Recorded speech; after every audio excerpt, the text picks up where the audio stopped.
North America, and the dark green you've already done a little bit here, and then we've got another green. And so week number 12, card number 1 is Napoleon's Grand Army invades Russia in 1812.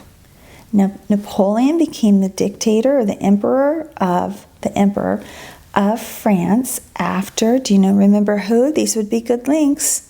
After Louis XVI and Marie Antoinette, and after the French Revolution. And he took over because he was a very strong military leader. And what he wanted to do was make France a huge world power.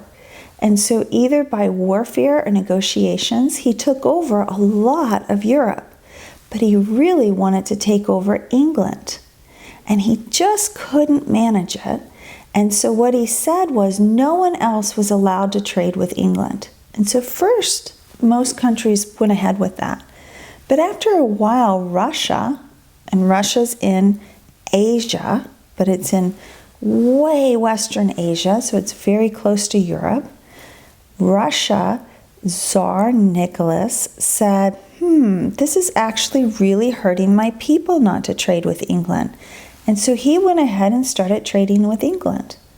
And Napoleon got very upset. So be very upset, go roar.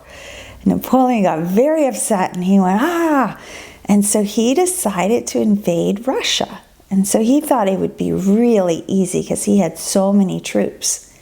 And so he took 400,000 troops, 400,000. And he marched them all the way from France to Russia. But when they got there, Tsar Nicholas had a plan. He thought every town that they were going to get to, he would burn completely so that they could get no supplies and no food there.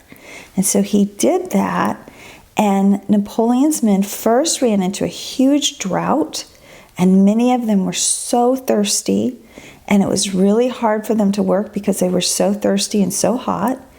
And then rains came, and their equipment got stuck in the mud, and it affected them so they couldn't go as fast as they wanted to. And then Napoleon didn't pull them out soon enough, and it became winter, and many of the men died either from starvation or from not having enough clothing or from the battles themselves. And so what happened was Napoleon went in. There's a great graph. Napoleon went into Russia with about 400,000 men, and they dwindled as he was there. And then by the time he returned, about only 20,000 returned. So it was a devastating loss for Napoleon. Our next card is week 12, card 2, and it's a War of 1812. So we were just talking about Napoleon and how he was putting embargoes, which means that people could not trade with Great Britain. So he was causing Great Britain trouble, and then Great Britain was causing the United States some trouble, and we got into a war with Britain.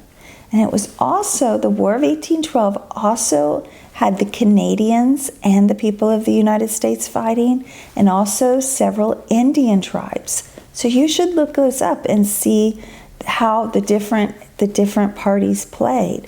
But we're going to look at just a few of the facts. So we've already talked about how Dolly Madison was the first lady, and she rescued the picture of George Washington when the White House burned. And we talked about James Madison, who was the president. Remember him? Do you remember what he wrote? He wrote a great deal of the Federalist Papers and the Constitution. And when he was the president of the United States, so definitely put him down. And then we talked about Fort McHenry, and we talked about the Star-Spangled Banner, and William Beans, and Francis Scott Keys. Those names are all written here in your book, so you can just copy those names if you need them spelled out for you. So all of those would be wonderful links to the War of 1812. And finally, we have week number 12, card number 3, Francis Scott Key.